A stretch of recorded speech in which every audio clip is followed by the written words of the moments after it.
Bodiku, bodiku.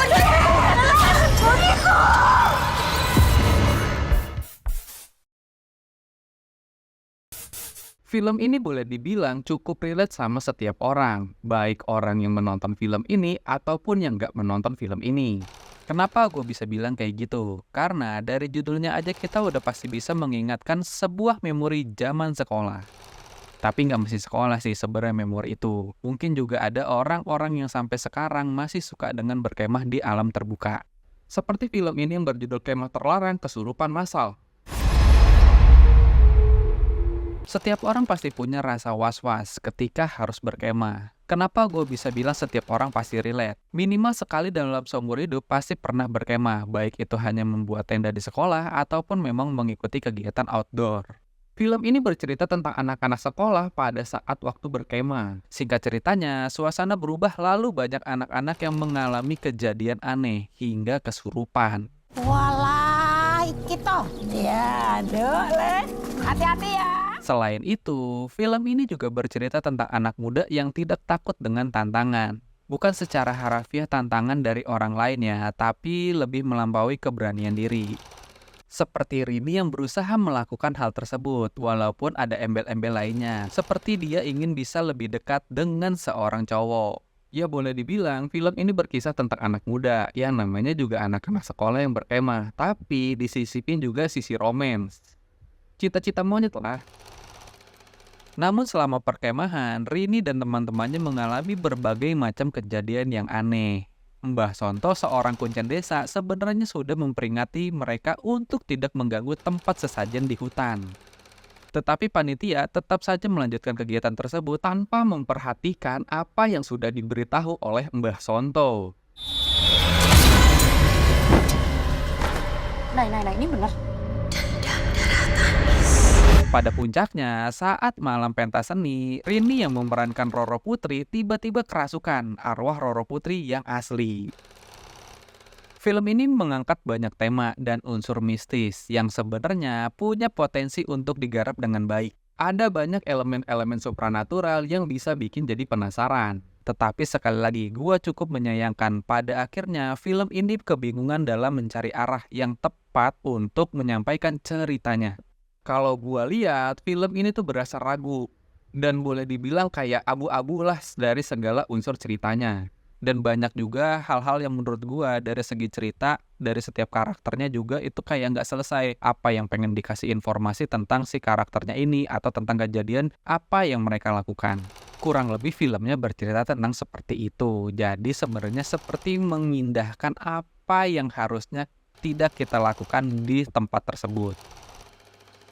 Boleh dibilang, film ini memiliki durasi yang cukup panjang, hampir 2 jam, kurang lebih 110 menit. Nggak sebentar tuh buat nonton film dengan durasi yang kayak gitu. Dengan durasi yang sepanjang itu boleh gue bilang film ini cukup membosankan.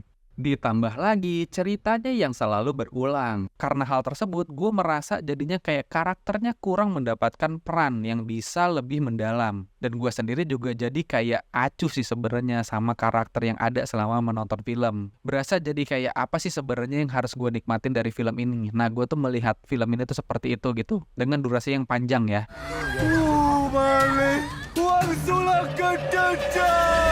Selama menonton film ini tuh gue berasa kayak ada di tengah-tengah. Ini gimana sih sebenarnya gitu. Gue harus menikmati porsi film ini seperti apa. Dan bagian mananya. Ada tuh di tengah-tengah film gue merasakan hal seperti itu. Selain itu, yang gue juga cukup bingung dalam film ini adalah genrenya. Sebenarnya dia pengen kemana sih? Nah, yang bikin gue sedikit bingung dengan film ini adalah gini. Tadi kan gue di awal udah ngomong ada elemen-elemen supranatural. Padahal film ini tuh bernuansa horor. Tapi yang gue bingung, elemen-elemen supranaturalnya malah jauh dibilang lebih tinggi daripada elemen-elemen horornya. Apa sih bedanya antara dua hal ini? Singkatnya gini, genre horor itu biasanya bertujuan untuk membuat penonton lebih merasa takut atau memberikan rasa was-was, sebuah teror lah kurang lebih kayak gitu tuh. Sedangkan supranatural biasanya berkaitan dengan hukum alam. Selain itu, juga berhubungan dengan makhluk-makhluk gaib, ilmu-ilmu hitam, ataupun kegiatan yang di luar nalar manusia. Nah, film ini tuh memiliki dua unsur itu. Tapi apakah itu salah? Enggak juga sih sebenarnya gitu. Itu kan cuma menurut pendapat gua aja ya. Tapi gini, film ini memiliki momen kesurupan massal. Karena dari judulnya aja udah ngomongin kesurupan massal. Udah kebayang dong sebenarnya akan chaosnya kayak apa. Nah, dengan memberikan judul tersebut, sebenarnya itu udah memantik orang untuk ada rasa penasaran. Karena, wah akan sekeos apa nih? Tapi ketika menonton, nah di situ tuh, bukannya malah ngedapetin suasana yang mencekam, malah lebih terasa kok kayak datar aja nih film. Apalagi momen-momen kesurupan ya, menurut gue itu jadi momen-momen yang datar, bukan momen-momen yang menegangkan. Dan secara shot juga biasa aja, nggak ada yang spesial. Apalagi di momen-momen yang seperti itu. Nah, kalau masuk ke karakter setannya, sosok The Demit ataupun prajurit hitam yang dihadirkan sebenarnya itu cukup menarik. Walaupun masih banyak tapinya ya. Kalau kalian juga berharap dari film ini banyak memiliki ketegangan dari sisi scoring musik ataupun malah dari jump scare-nya, tentu itu tidak akan kalian temukan di film ini.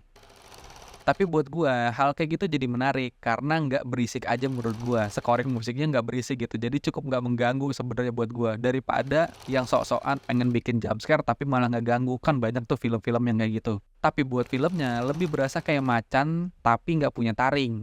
Nah, itu juga gambarannya tuh kalau boleh dibilang. Karena film ini nggak punya jump scare, jadi nggak punya daya tarik hal-hal yang berkaitan dengan rasa menakuti seseorang. Nah, kenapa gue bisa bilang kayak gitu? Karena boleh dibilang ceritanya sendiri pun juga menurut gue nggak gitu cukup kuat. Bingung lebih tepatnya dibawa kemana alurnya film ini. Mau dibikin chaos nggak bisa. Mau dibikin musik yang berisik, ya udah kejadian ya biasa-biasa aja. Dari shot juga biasa aja. Ditambah lagi menurut gue, adegan-adegan kemahnya di saat malam itu terlalu gelap secara coloringnya. Kalau kita ngomongin masalah karakter, di film ini gue cukup tertarik dengan karakternya Derby Romero.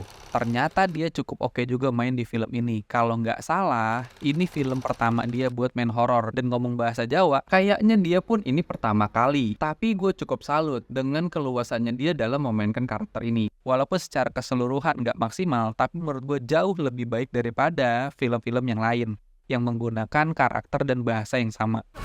Lampahan gesangipun. Ada yang ngusak asik sajen ini. Tapi ada satu pertanyaan buat gue pribadi. Kenapa ya hampir kebanyakan film horor lokal itu selalu mainnya dengan kedaerahan Jawa? Contohnya 2 film terakhir aja nih yang sama-sama dengan konsep Jawa. Mungkin karena pasar Jawa itu lebih gede kali ya. Nanya sendiri, jawab sendiri. Itu menurut gue tentang film ini. Terserah kalian mau berpendapat apa tentang film ini. Tapi buat gue film ini ya gitu aja.